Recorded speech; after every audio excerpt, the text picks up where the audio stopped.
Boa noite, Brasil! Estamos mais um dia ao vivo aqui no TI Estratégica, quarta-feira, 19 horas. Hoje é um dia muito especial onde nós vamos falar com Débora Foloni, CEO e founder da Chiligan Creatives, e vai ser um papo incrível porque ela tem uma história realmente bastante especial. Bom, e eu já vou aqui convidar aqui os meus amigos, clicando aqui no aviãozinho, para que a gente possa aqui, né, bombar essa live de hoje.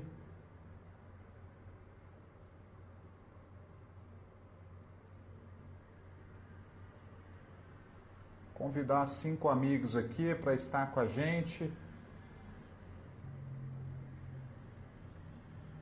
Maravilha! Deixa eu puxar a Débora aqui.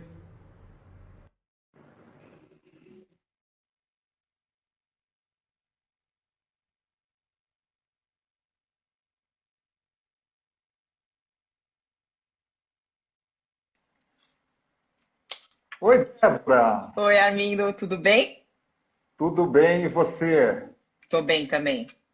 Que ótimo! Pronto. Tá me ouvindo bem aí? Tô sim, eu só não sei por que esse aqui não tá funcionando. Deixa eu tentar de novo, vamos ver. Tá bom, vamos lá, vamos sincronizar. Aí, vamos ver se ele voltando pra caixinha ele funciona. Que às vezes ele é meio rebelde. Deixa eu ver. Oi, Será? som? Não, ainda não tá rolando, mas tudo bem, dá pra te ouvir em um, pelo menos. Você me ouve Dá, bem dá também? para ouvir? Tô te ouvindo muito bem, Ótimo, Débora. perfeito. Que bom, prazer poder estar contigo hoje aqui, viu?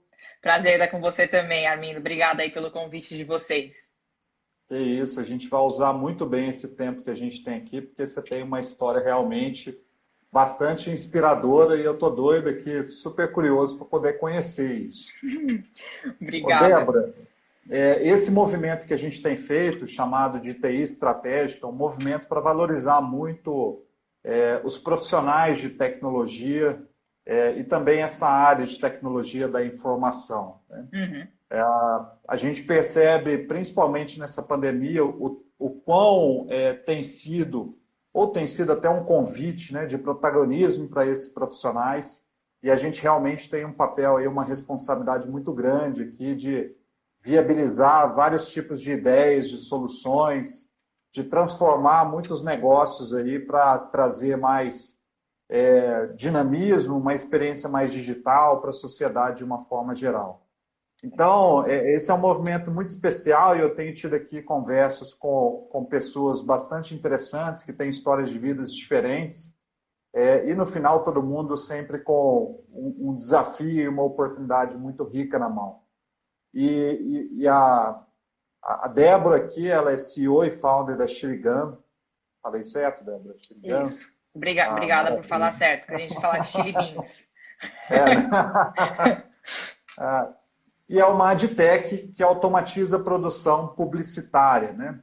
Isso. No fundo, a automatização da criação de vídeos para trazer para os clientes a eficiência operacional e agilidade, né? Uhum. Agilidade na produção desse material, e você vai ter a oportunidade aqui de falar o que é uma adtech, o que é uma criação automatizada de vídeos, enfim, de desmistificar um pouco esse assunto para a gente.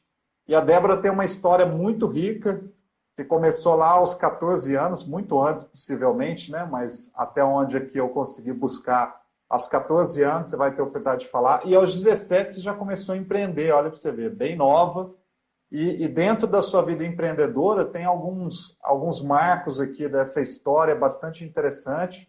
Aos 22, você conseguiu fazer uma captação de investimento, e isso deve ser alguma coisa bastante inovadora no meio, né? Uma empreendedora tão jovem assim já conseguir captar, e uma captação bastante expressiva, eu diria. Então, Débora, para a gente abrir essa noite aqui especial, queria já te convidar para dar boa noite para quem está nos ouvindo e também para contar um pouco dessa sua trajetória, como é que foi sua jornada, de onde você veio, onde você estudou, como é que foi essa vida empreendedora sua. Primeiro, boa noite, gente. Olha quantas pessoas mandando oi, oi, oi, gente. E também obrigada a vocês pelo convite. Já falei isso antes, mas para quem chegou agora, só reforçando. É, eu comecei realmente a mexer com o computador, digamos assim, quando eu tinha 14 anos. É, eu fiz alguns cursos e tal. Assim, geralmente eu era sempre a pessoa mais nova do curso que eu fazia, porque eu sempre gostei de, de aprender, assim, de pequena, sempre gostei de aprender, né? Não de estudar, que são coisas bem diferentes. Eu comecei a fazer alguns cursos de design na época, né? Aprendi a mexer em todos os softwares da Adobe possível. E aí comecei a fazer freela de motion quando eu saí da escola, né? Quando eu tinha aí 17 para 18 anos, eu comecei a fazer uns freelas, porque até então eu fazia brincando, fazia para escola e tal. Eu queria estudar fora, né? Eu queria estudar, eu queria fazer cinema, na verdade, né? Então, muito por isso que eu queria estudar fora. Como na minha família, né? A gente é em três, né? São sempre três faculdades, três carros, enfim, é sempre um investimento grande, né? Fazer isso. Aí eu falei, vou começar a trabalhar, né? Vou ajudar meus pais, sei lá, vou dar um jeito aqui para eu conseguir estudar fora. E aí eu fiz um vídeo, que eu fiz o que eu sabia fazer na época, né? Eu montei uma startup com um amigo meu que chama Vitor, e era um app que fazia recomendações de compra personalizadas, né? Que chamava Gico. E aí, o que eu sabia fazer? Eu não sabia fazer app, então eu fiz o que eu sabia fazer. Eu fiz um vídeo animado mostrando o app funcionando como se ele existisse de verdade, mas ele não existia, era só um mock-up e tal. E eu comecei a mostrar esse vídeo para algumas pessoas, inclusive até participei de uma aceleradora, né, do Startup Farm. Eu tinha 18, 19 anos nessa época. E aí o pessoal ali do Startup Farm começou a ver o vídeo, e o pessoal gostava mais do vídeo do que do app. E aí eu comecei a fazer vídeo para a galera que eu conheci nessa época, e eu fazia vídeo explicativo de startup, basicamente. Eu era uma freela que fazia esses vídeos e tudo mais. Aí, nessa ocasião, como eu estava sempre em contato com startups e tudo mais, eu acabei ficando fisgada, né, por tecnologia. E eu falei, gente, como que eu escalo isso, né? Porque produção de vídeo sempre foi uma coisa tão artística que não tem previsibilidade, não tem muito como escalar esse negócio. Até o dia que eu vi uns vídeos do Magazine Luiza na época, isso foi em 2012, se eu não me engano. E aí, como eu tinha uma noção, né, de produção e tal, bati o olho ali e falei, isso aqui é tudo template, né? É tudo tipo o mesmo modelo ali. E a gente consegue, eu tendo esse mesmo template, eu consigo escalar muito mais fácil, porque a disposição ali das coisas é a mesma, né? É sempre a mesma cara, tal, eu só troco o conteúdo. E aí eu levantei esse investimento que você mencionou, eu levantei para tirar esse projeto do papel. Na época era um projeto que chamava Produtizer, que era muito voltado para varejo. Só que eu inicialmente comecei a trabalhar com pequenos varejistas, né? E eu não conseguia escalar nesse modelo. Então eu ficava muito presa com o formato, né? Eu sempre fazia vídeo para os pequenos, não conseguia rentabilizar esse mercado porque eu não tinha recorrência, né, dos pequenos. O pequeno, você faz um vídeo institucional para uma farmácia, daqui a 5 anos esse vídeo é o mesmo, não tem muito o que mudar. Então a gente fez um shift primeiro de público-alvo, né, para a gente começar a trabalhar com empresas maiores, e aí depois a gente fez um shift dando um zoom out para o que a gente produz. Então a gente começou com vídeo.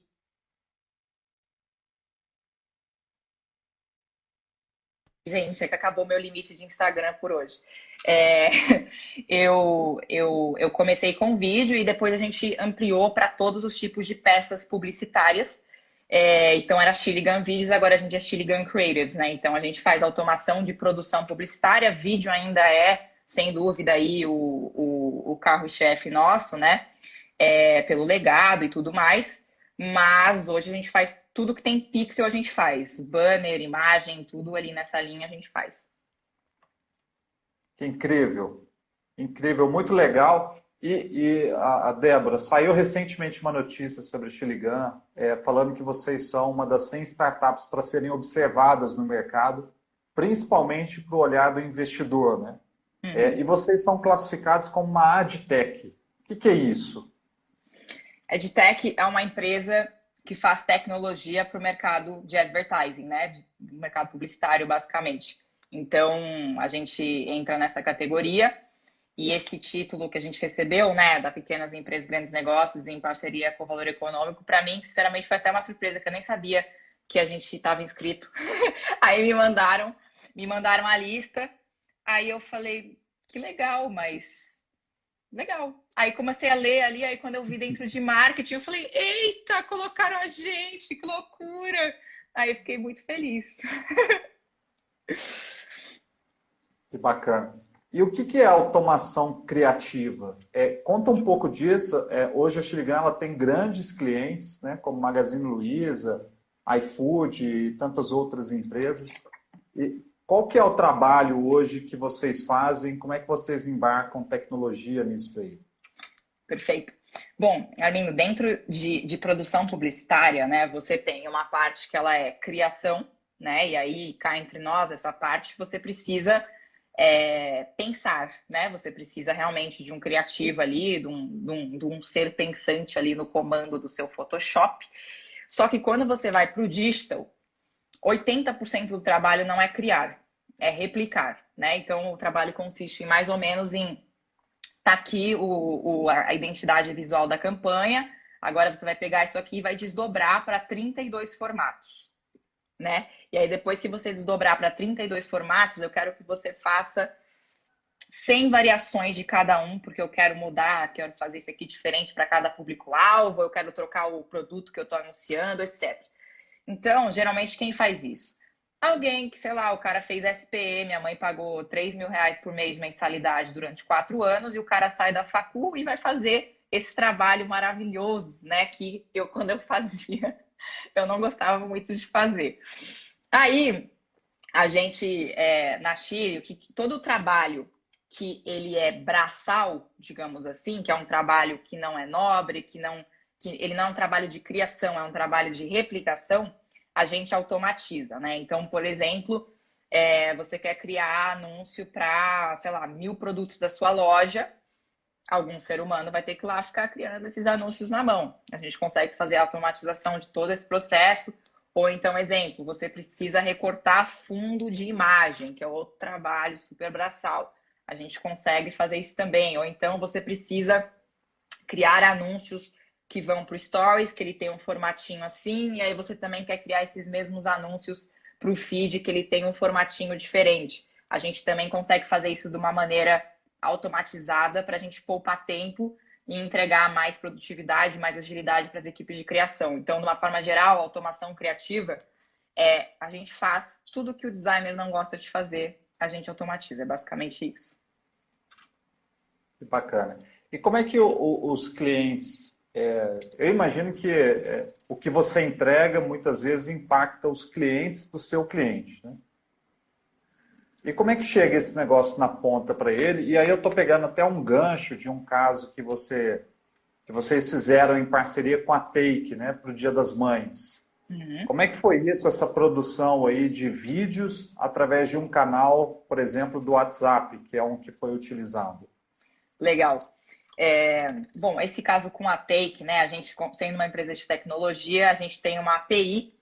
Então, nesse caso, a interação ela foi toda feita pelo WhatsApp. Então, você chamava o bot da Take no WhatsApp e ele falava, vou te ajudar a criar um vídeo para sua mãe. Então, ele fala assim, qual que é o nome da sua mãe, qual que é a sobremesa preferida que sua mãe faz, qual que é, por exemplo, uma lembrança que você tem com a sua mãe. Então, você ia respondendo isso no bot e no fim da interação, ele gerava um vídeo para você poder encaminhar pelo próprio WhatsApp para sua mãe, né? Então, no caso e aí vinha com o nominho do cara, vinha com o nominho da mãe e tal. Então a gente fez mais de 50 mil vídeos nessa semana de Dia das Mães, agora de maio, né? Entre segunda e domingo. E a gente tem esse modelo, né? Que a gente chama de one-to-one, né? Que é uma coisa mais personalizada de um para um. E a gente também tem outros tipos de anúncio que aí ele é one-to-many, né? Que é quando você faz um anúncio para um grupo de pessoas, né? Até porque dentro das redes de anúncio você não consegue falar com o Armindo, você consegue falar com um grupo de pessoas que tenham características parecidas com o Armindo. Ou até você conseguiria também fazer uma gambiarra e falar com vários Armindos, se você fizer uma lista customizada, mas você nunca vai conseguir falar one-to-one por questão de lei geral de proteção de dados e tudo mais, você não consegue chegar nesse nível em redes de anúncio. Mas aí quando você está no WhatsApp, quando você está num ambiente que você tem o canal de comunicação direto com a pessoa, aí a gente consegue chegar nesse nível de personalização. Que bacana, hein? Eu imagino que a experiência, assim, deve ser aquela experiência, você fala assim, caramba, o que é isso? Que negócio maluco, né? Produzir vídeo assim, personalizado, Legal. com uma certa personalização, né? Uhum, Bem não, rapidinho. é legal. E a retenção é muito alta também. A retenção do vídeo acaba sendo super alta, porque, obviamente, o cara tá vendo lá o nome dele, as informações dele. Então, tem casos que a gente chega a mais de 90% de retenção, quando o benchmark do mercado é 50% para vídeo de até 1 minuto, né? Então, a retenção é super boa mesmo. Quando você fala retenção, é o tempo que o usuário ele passa assistindo o material, o conteúdo, o vídeo, né? Isso, de uma maneira geral, a retenção é calculada o percentual de segundos do vídeo que o usuário assistiu. Então, se o vídeo tem 60 segundos e o cliente assistiu 30, a gente vai falar que é 50% de retenção. Essa aqui é a retenção, né? Legal. Ô, Débora, a Chile ela atua no mercado B2B, né? Com, fazendo esse papel. Como é que funciona esse trabalho que vocês fazem?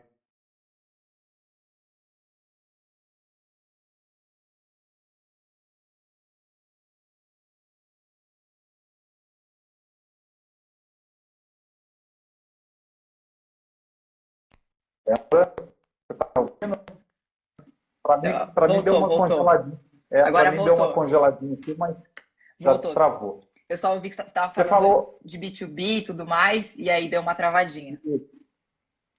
isso. Eu estava falando do B2B, você falou que atua muito no mercado de marketing, né? De Uhum. propaganda e tal. Como é que essas empresas, os seus clientes, eles te utilizam, né? Eles utilizam mais para fazer vídeos para que eles vendam os produtos deles? Como é que é esse processo? Tem processo também que eles fazem com vocês para gerar valor para a marca? Como é que funciona esse trabalho hoje? Como é que você impacta, né, o business dos seus clientes? Bom, a gente tem alguns casos de uso, né? Os principais, primeiro é varejo, né? Que acho que é o mais óbvio de todos aí, que é o mercado que mais tem demanda de produção publicitária, né? De uma maneira geral.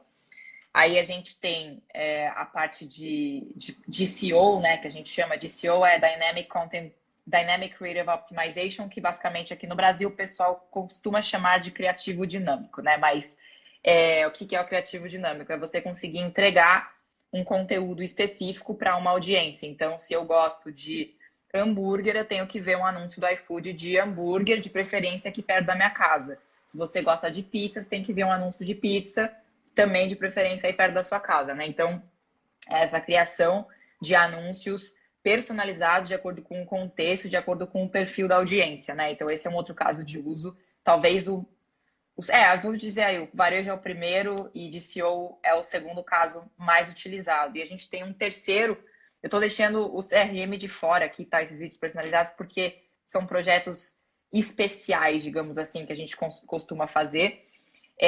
A gente também tem um lado muito forte de trade, né? Que é o fabricante empoderando o varejo para produzir as suas próprias peças, sempre com o branding da marca.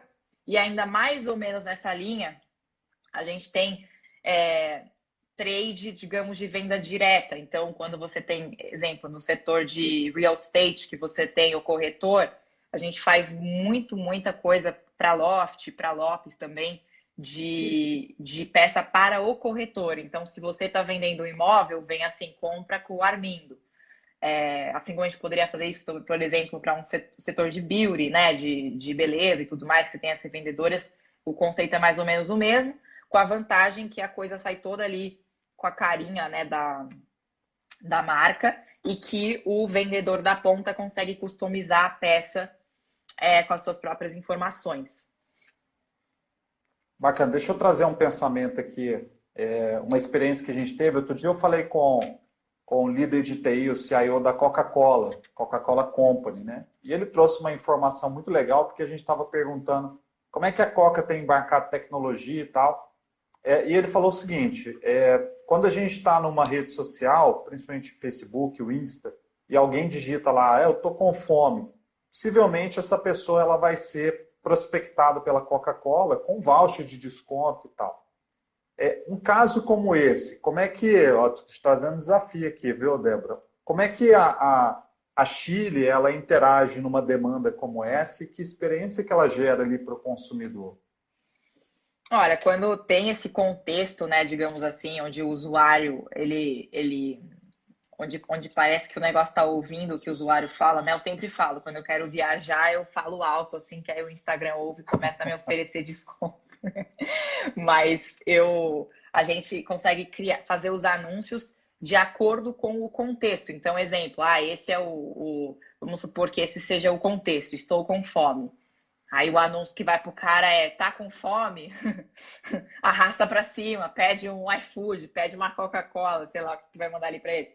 Mas a gente consegue fazer o anúncio super relevante ali para a audiência, né? E o que a gente sempre fala é que você imaginando que aí a pessoa está scrollando o feed eternamente, né? Tem muita coisa ali que ela tá vendo, né? Você primeiro precisa chamar a atenção da audiência, então você precisa fazer um anúncio que seja visualmente impactante, né? Na prática, isso significa não faça um anúncio com fundo branco, que é o fundo do Instagram, ou no meu caso, que eu uso preto, usa uma cor que chama atenção, usa vídeo, que é uma coisa que chama muita atenção também, porque ele se mexe. Depois que ele parou para olhar o teu anúncio, ele tem que ser relevante para você, porque é um anúncio super chamativo, mas aí tá me vendendo um hambúrguer e eu gosto de treinar tal, eu não vou comer hambúrguer, me ofereceram uma coisa errada. Provavelmente eu vou passar reto. Então, depois que você chama atenção, você tem que entregar um conteúdo relevante para aquele cara, para aí sim você fazer o gancho para a ação. Então, ele tem que ser chamativo, tem que ser relevante e ele tem que ser acionável, né? Depois que se você conseguiu esses três pontos aí grandes chances dele clicar e converter no teu anúncio. Show de bola. Muito legal, viu? Eu queria entrar um pouquinho agora e entender um pouco o seu desafio como empreendedora, assim, né? Como é que primeiro, ser mulher nesse mundo de tecnologia. Ontem eu tive aqui a gente fez um evento aqui com a Tânia Cosentino, que é a presidente da Microsoft no Brasil, e com a Dora Kaufman, que é uma pesquisadora de IA. E a gente Legal. tocou muito nesse ponto aqui também de mulheres em liderança, mulheres empreendedoras e mulheres na tecnologia. Como é que tem sido para você esse universo aí, Débora? Olha, realmente é bem diferente mesmo. Eu confesso que acabei me adaptando, né? Tipo, em ser mulher no meio de um monte de homem. Mas, inclusive, até hoje estava escrevendo um artigo sobre Women in Tech, né? A gente deve até publicar em breve aí. Porque é muito desproporcional. Tipo, você tem a cada 10 colaboradores em tecnologia, você tem 2,5 mulheres, basicamente. É 75% homem e 25% mulher. Na Chile não foge muito, tá? É 70-30 na Chile. Um pouquinho melhor, porém ainda é desproporcional. E ainda quando você vai tipo assim, eu até inclusive comecei a pesquisar uns anúncios, né, de computador antigo, né, porque pelas pesquisas que eu fiz, o fato de você ter poucas mulheres em tecnologia é porque o marketing das empresas de tecnologia, principalmente na era onde os computadores começaram a virar personal computer, né, o pessoal começou a comprar para casa deles, os anúncios eram muito voltados para o público masculino. Tipo, você só vê, era só homem sentado na frente do computador. Tem um deles, é uma propaganda da Apple, que tem um cara mexendo no computador e em segundo plano tem uma mulher lavando louça. Então, tipo, a indústria fez o pessoal achar que computador é coisa de menino, né? Muito porque eles eram vendidos como um videogame, né? Videogame sempre fica no quarto do menino, é sempre um negócio de homem, digamos assim. E isso acabou afastando as mulheres desse mercado, né? E eu, sinceramente, eu não entendia muito, não entendia o porquê que você tinha que ter diversidade, né? Mas se você pensar do ponto de vista que você não está querendo uma pessoa porque ela tem características biológicas diferentes. Você quer uma pessoa por diversidade de ideias, por diversidade de opiniões. É isso que é importante, né? E aí, quando você vê isso na prática, né? Como existe esse estigma de que tecnologia é coisa de mulher e tudo mais, tem muitas decisões de contratação, de demissão, de tipo qual projeto eu vou investir, que são tomadas com base no gênero da pessoa e não com base. Porque existe um preconceito, tá? Até tipo, eu provavelmente tenho algum tipo de preconceito dentro de mim, porque foi assim que todos nós fomos ensinados, né? Então, você deixa de investir, às vezes, em projetos legais, deixa de contratar pessoas legais, porque existe lá no fundo esse preconceito. E até um dado de toda a grana de venture capital dos Estados Unidos, só 2,7% vai para a startup que é liderada por mulher. 2,7% de todo o dinheiro dos VCs vai para a mulher. Então, assim, é uma comprovação de um feeling que eu tinha, que tipo, o pessoal não leva a sério, né? O pessoal tem preconceito mesmo. E o caminho para mudar um negócio desse, tipo, não é só, vou fazer aqui reuniões de mulheres em tecnologia, é criar as pessoas desse jeito, né? Porque, tipo, senão a mulher não se inscreve num curso de ciência da computação, a mulher não tem interesse em trabalhar nisso. É diferente também, né? Lógico, eu tô falando muito voltado para a parte técnica do negócio, né? Falando mulher como desenvolvedora. Claro que às vezes nos times de negócio você tem mais mulheres, né? Inclusive, a gente só tem 30% de mulheres na Chile por causa do nosso time de vendas, porque senão ia ser só homem. Então, é um mercado ainda que ele é muito desproporcional. E eu descobrindo tudo isso, eu me sinto assim, triplamente privilegiada de saber que eu tô numa minoria da minoria da minoria, de eu ter conseguido levantar investimento 2 vezes, diga-se de passagem, e de ter conseguido atrair capital qualificado para o meu negócio por causa do potencial do meu negócio e não por causa do meu gênero, né? Então, acho que isso é uma coisa que eu tenho muita gratidão e depois de ler tanto a respeito, entendi o tamanho do problema. É isso, até uma dúvida que eu tinha, né? Como você passou por rodadas de investimento e foi buscar isso, né? Como é que foi Sim. a sua experiência com isso? Você acabou respondendo aí um pouquinho, mas para você chegar numa rodada e receber ali a oferta, você rala pra caramba, né? Você passa por diversas rodadas ali que não dão em nada. Até vi um post seu da captação recente que você fez, foram mais de 90 rodadas até conseguir fechar com alguém, né? A gente, antes dessa rodada, eu fiz uma rodada em 2018, porque essa aqui, apesar de ter sido anunciada agora, a gente começou no fim de 2019, não foi que eu comecei agora no meio da pandemia, né? Já estava rolando. Mas eu já tentei captar antes, na ocasião, eu não tinha o Léo, né, que é o meu co-founder hoje, e eu não cheguei nem perto de levantar dinheiro, tá? Sinceramente, eu não posso, não vou falar, foi porque é preconceito, é porque estava ruim mesmo o nosso pitch, sinceramente, fazendo uma análise aqui, a gente evoluiu muito de um ano para o outro, mas a gente suou a camisa ali para conseguir levantar dinheiro. Em 2018 não deu muito certo, mas depois a gente ajustou algumas coisas, conseguimos também mais importante do que qualquer coisa é você ter tração no seu negócio, né? Tipo, não adianta, o cara não vai investir em você porque, ela é mulher, vou investir nela, ou ele é homem, vou investir nele. Tem que ter também comprovação de negócio. Então, a gente estava com uma atração super legal no ano passado. Inclusive, diga-se de passagem, continuamos com uma atração excelente agora mesmo nesse ano. E, obviamente, isso acabou fazendo bastante diferença na hora de levantar dinheiro, né? É a história que você conta. Tipo, quando você tem uma história boa, todo mundo quer comprar essa história com você. Legal. Eu tenho uma curiosidade sobre isso para entender assim, por que você foi levantar capital para tracionar seu negócio. Há uma discussão muito forte em relação a isso também, né? De Sim. você alavancar o negócio com o próprio giro dele e você buscar recurso, porque o recurso ele te traz também um ônus associado, um bônus e um ônus, né? Sim, com certeza, Armindo. Acho que, não sei se você leu algum artigo sobre, eles chamam, tem os unicórnios, depois eles começaram a falar que tem os camelos, né? Os camelos são aqueles geradores de caixa e os unicórnios é aquele que você vai queimando, queimando, queimando até não poder mais. Assim, eu tinha um pouco de preconceito, sim. Inclusive, no ano passado, a gente deu um lucro bem razoável, né? E aí, um pouco perto do fim do ano, a gente tá pensando, ó, pegar o dinheiro, vou fazer o quê? Vou comprar umas brusinhas, não, zoeira. Já tava pensando, já tava pensando, né? Botar no bolso, tal, tal, tal. Aí, o Léo, né, que é o meu co-founder, o Léo, ele é co-founder da Movile também, então ele tem uma cabeça muito de, tipo, vamos construir a parada monstruosa, tal, tal, tal, e eu sou muito grata a ele por isso, por ele ter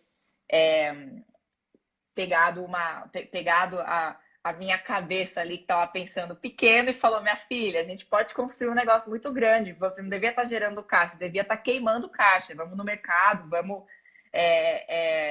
pegar dinheiro, vamos crescer rápido, porque o negócio é bom, a gente está tracionando e é questão de tempo até a gente até surgir 10 empresas iguais à nossa, né? Tipo, não tem antes, enquanto você não acerta o modelo. Você acertou o modelo, começou a surgir. Esse ano mesmo já me mandaram 2 aqui no Brasil que começaram a fazer algo parecido aqui com a gente.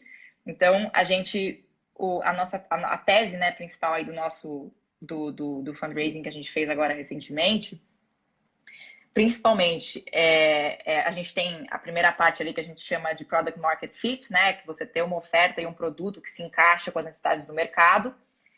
E quando a gente fala de B2B, não é só investir mais dinheiro em aquisição de cliente, é você encontrar o seu go-to-market fit primeiro, né? Quando você tem um negócio B2C, vamos pegar aqui um exemplo, um app de transporte, um Uber da vida.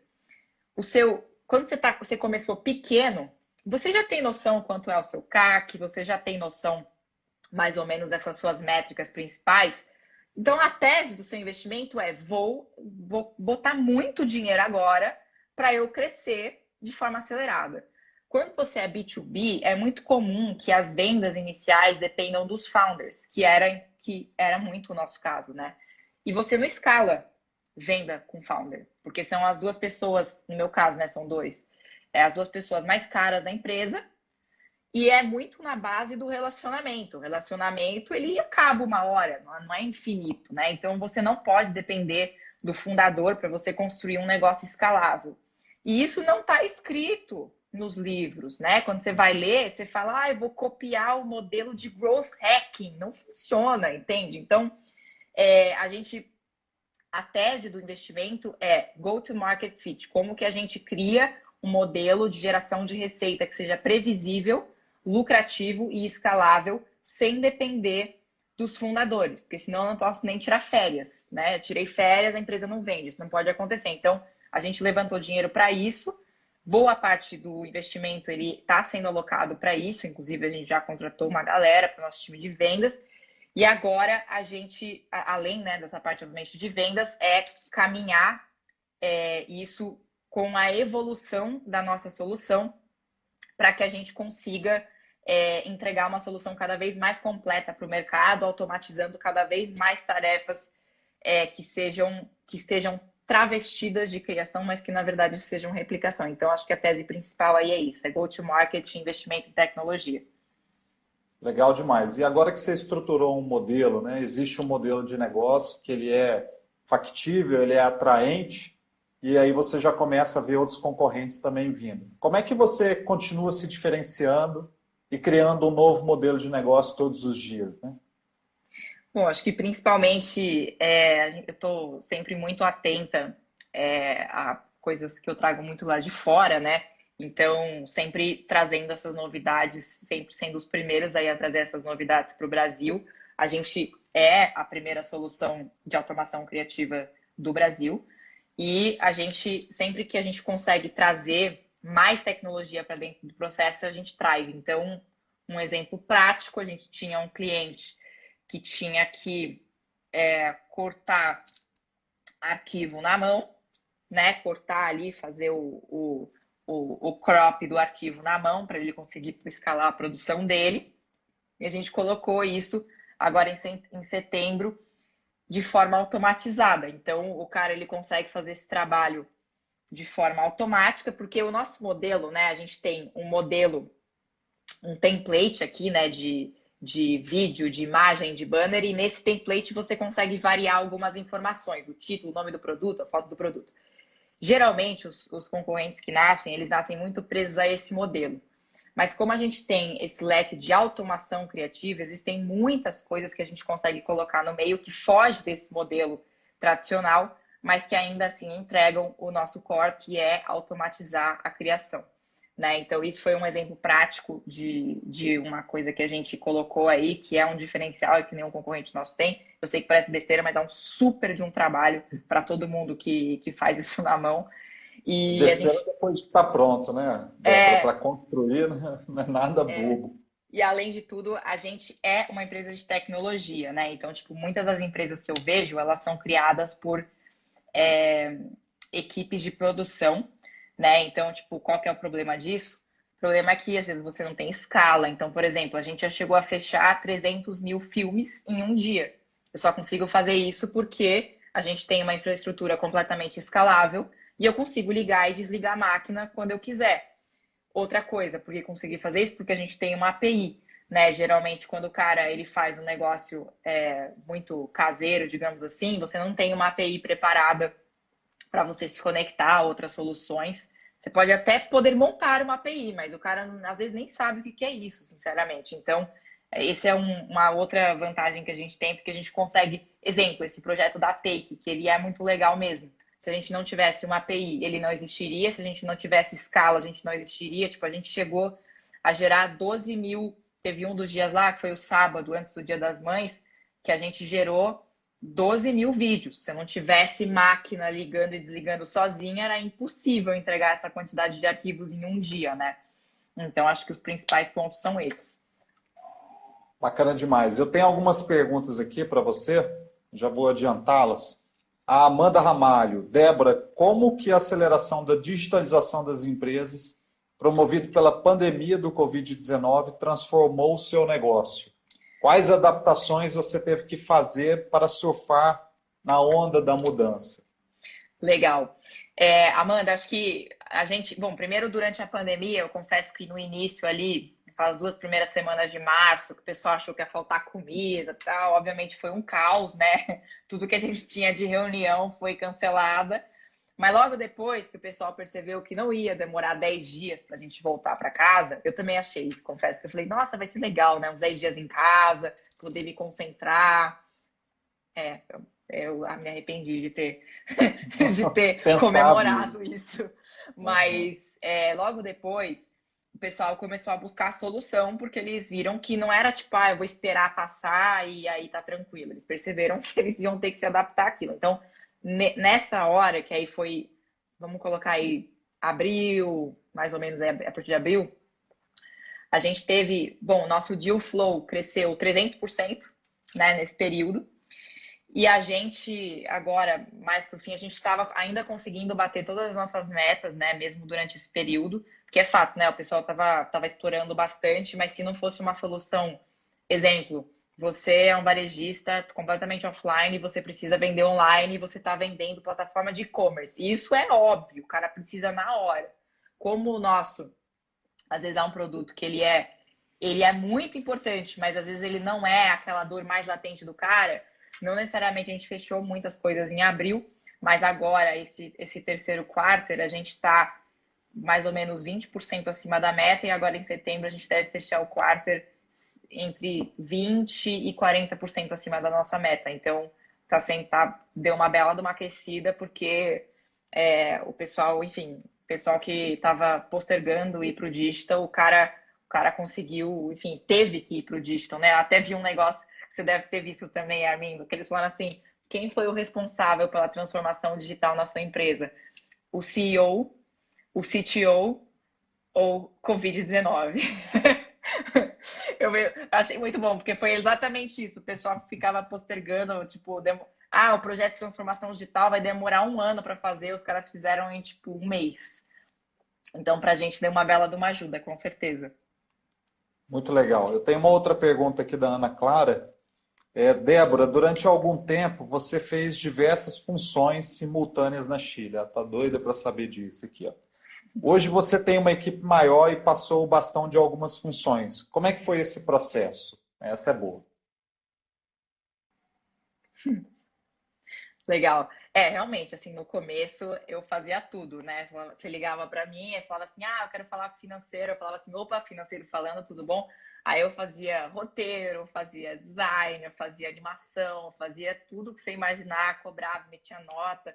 Por um lado é bom, né? Porque você acaba sabendo de tudo, né? Tipo, então, o dia que você vai delegar e o cara vai te falar assim, eu vou te entregar sei lá, esse vídeo aqui daqui a uma semana, você fala, você tá de sacanagem, esse negócio aqui eu fazia em um dia. Não pode ser que você vai demorar uma semana. Então, por um lado é bom, né? Mas por outro me atrapalhou um pouco, porque no início era muito centralizadora. Então, o que me fez mudar completamente isso foi trabalhar com tecnologia, que apesar de eu ser uma pessoa abusada, né, eu, assim, principalmente no início, hoje eu manjo pouco. Se eu falo com o meu CTO, eu fico assim, Jesus.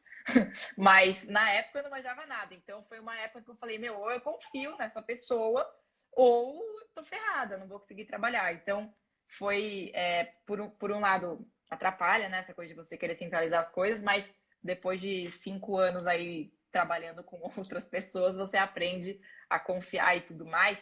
E aí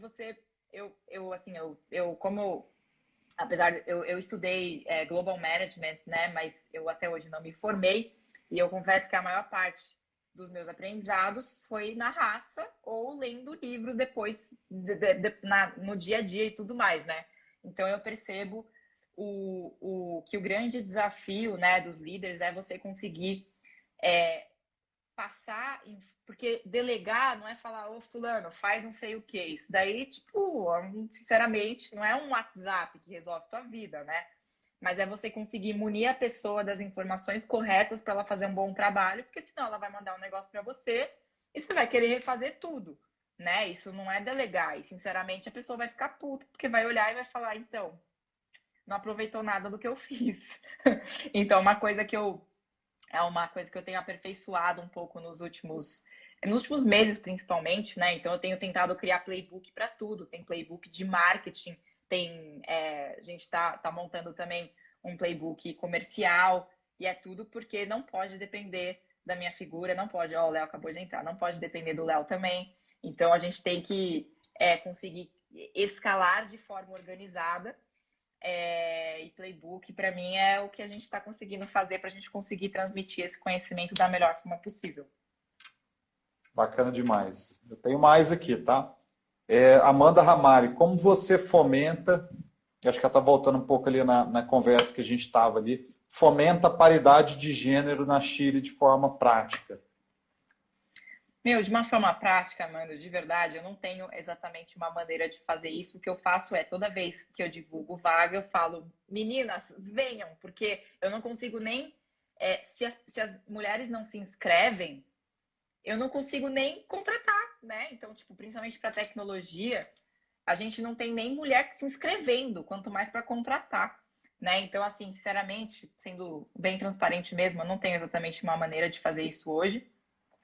O que eu faço com a minha figura, né, sendo eu uma mulher no mercado de tecnologia, eu tento usar a minha imagem para incentivar as mulheres a virem trabalhar com a gente. Mas não é porque não é só eu fazer um post lá que resolve minha vida, mas a gente tenta, né? E a Ana está perguntando como é que você imagina o futuro da Chile.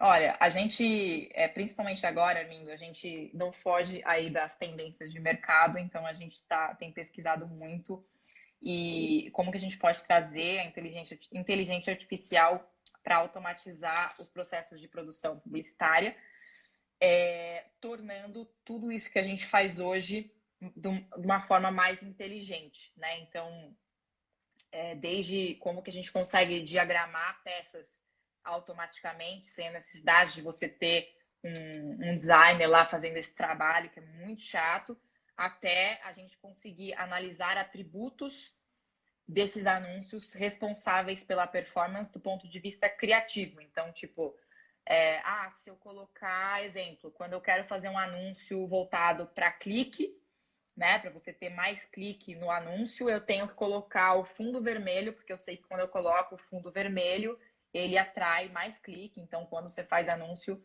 de clique, vamos botar o fundo vermelho. Enfim, é a gente conseguir fazer essas atribuições, porque hoje o processo de criação, como eu falei no início, ele é uma arte. Então, não existe dado, é opinião. Tipo, eu quero azul, eu quero amarelo, mas a gente vai fazer azul porque o diretor de criação sou eu. Então, pronto, ganhei. É basicamente isso. Então, quando a gente coloca tipo isso. Quando a gente coloca dado no processo, não é opinião, é fato. É tipo, o fundo azul converte mais, coloca o fundo azul, pronto, é isso que a gente quer. E eu falei muito de cor, né? Mas não é só isso, a gente consegue. Tem muitos, inclusive, tecnologias prontas da Amazon, da própria Microsoft, que vocês trabalham, que fazem reconhecimento de imagem. Você consegue saber se é homem, se é mulher, se está sorrindo, se está triste, se é cachorro, se é um hambúrguer, se é uma coca. Você consegue fazer todas essas atribuições de forma automática e cruzar, né, essas tags com dados de performance das redes de anúncio, com as quais, inclusive, a gente já está conectado. Então, a gente consegue entender quais atributos do criativo são responsáveis pela performance, para que aí, na hora dele criar o próximo anúncio dele, ele já sabe se ele usa uma mulher, se ele usa um homem, qual cor que ele vai usar, enfim. Que é muito nessa linha que a gente está seguindo para a parte de dados. Legal. Eu fiquei pensando aqui numa coisa, porque a gente vai muito para o mercado e encontra muitas empresas tradicionais, né, que veio do mercado chamado Modal 1 e está tentando se transformar para o digital. Né? E uma das coisas que a gente percebe muito, aí usando até uma fala aqui do Gustavo Caetano, é um mindset assim, de como é que eu vou matar a minha empresa, né? Como é que eu vou criar uma nova empresa para matar a minha empresa atual. Você já vive de alguma forma esse momento? Você já traz esse mindset? Porque você já nasceu no digital, né? Então é um pouco diferente como as coisas correm. A gente tem um processo mais incremental, né? E menos assim, pô, agora eu preciso de transformar isso em uma outra coisa. Mas como é que é um pouco desse mindset para você, Débora? É verdade, acho que esse é um dos papéis principais do CEO, né? Você está sempre pensando o que você vai fazer para matar a tua empresa atual, né? Inclusive é uma coisa que eu estou me esforçando para eu conseguir, porque eu gosto muito da operação, né? E eu estou tentando sair dela para eu conseguir ficar só com essa parte, mas não é uma coisa simples. Mas tudo que a gente vê, né, principalmente de novidade no mercado, e a gente vê muita coisa de fora também, tudo que a gente identifica como uma fraqueza nossa, que aquele cara faz melhor do que a gente, ele acaba, de uma certa forma, entrando no nosso roadmap para a gente trazer isso para dentro da Chile, para que isso não seja um problema no futuro. Né? Claro que, como você falou, né? Claro que quando você está no digital, as mudanças são muito mais suaves, né? Não é que você vai ter que fazer uma disrupção absurda tal, para você conseguir, né, keep up aí com o negócio, mas a gente sempre tenta trazer isso de... É o que eu sempre falo, nada se cria, tudo se copia, tudo que eu consigo pegar de coisa lá fora que eu vejo que está dando muito certo, mas geralmente para não ter entrada no Brasil, a gente já se antecipa, já coloca isso no nosso roadmap, porque quando o cara vier para cá, ele vai ter um problema, que é a gente. Vai falar, eita, não dá, esses caras já estão fazendo. Mas acho que de uma forma geral é isso. Bacana demais. A Ana mandou uma aqui. Não tem igual você no Brasil, Débora. E por falar nisso, você tem plano de levar a Chile para o exterior? Você pensa nessa internacionalização? Como é que você vê? Explorar mais o mercado nacional ou ir para fora? Com certeza, a Os gente dois, né? hoje, Claro. a gente já tem alguns clientes na América Latina, né? Não temos operação, né, na América Latina, mas a gente atende aqui muito por causa do time zone, porque a gente tem pessoas na Chile que falam espanhol e tal, então a gente atende já, tipo, o próprio Rappi, por exemplo, a gente atende eles na Costa Rica, no México e na Colômbia e aqui no Brasil também. Então, a gente já tem isso. E agora, em 2020, sinceramente, a gente vai ficar por aqui mesmo, mas a partir de 2021, com certeza, a gente tem planos tanto para expandir a operação real mesmo aqui para a América Latina e também Europa, né? Estados Unidos ainda sem muita ideia de curto prazo, mas Europa, Emirados Árabes, que eles falam que é a EMEA, né? Então, Europa, Emirados Árabes e agora aqui América Latina, com certeza, a partir de 2021, eu e o Léo devemos entrar no avião e fazer algumas viagens. Com certeza. Legal demais, Débora. Bom, estamos chegando ao fim do nosso bate-papo incrível, conhecer um pouquinho mais da realidade, do que é uma Adtech, da Débora. De novo, você tem uma história muito legal, uma história de uma empreendedora que começou muito jovem, né? A testar, a errar, a fazer a coisa acontecer. Eu fiquei muito feliz de poder ler e aqui ouvir a sua história. E quero te agradecer. Um beijo grande para você, viu, Débora? Suas palavras finais, se você quiser despedir aí também. Obrigada, Armindo. Não, adorei, achei que foi muito legal. Foi a minha primeira live, fiquei até emocionada. Aqui até passei perfume para falar com você. E foi muito legal, foi muito legal. Eu achei até que, pô, ficou uma galera do começo ao fim, fiquei feliz também. E foi muito legal, me senti assim, porra, muito importante agora. Você entrevistou a CEO da Microsoft ontem. Eu vi que vocês vai falar com o Gustavo Caetano também. Vocês estão com uma galera super legal aí que vocês estão fazendo essa dinâmica. Vou acompanhar as próximas também. E parabéns pela iniciativa de fazer esse projeto, porque eu acho que é super legal, né? E também acho que até vocês também conseguindo trazer algumas mulheres aí para participar, eu acho que isso também é super legal, né? Porque geralmente, enfim, é um ambiente super masculino mesmo. Mas, pô, foi muito, muito legal. Adorei. Obrigado, viu, Débora? Obrigado por encantar a nossa live de hoje, com toda a sua espontaneidade e também toda a sua história empreendedora, viu? E queria também agradecer a Ana, uma fofa, que durante todo o processo aí me ajudou e aconselhou as agendas, enfim, foi muito legal, adorei. Ela é ótima.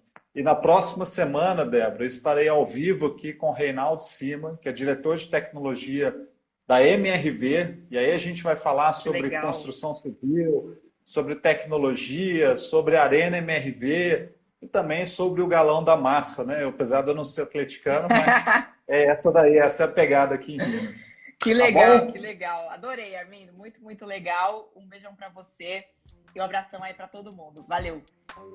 Obrigado, Débora. Um abraço para você. Fique com Deus. Obrigada, viu? gente. Valeu. Amém. Você também. Tchau, tchau. Valeu. Tchau, tchau.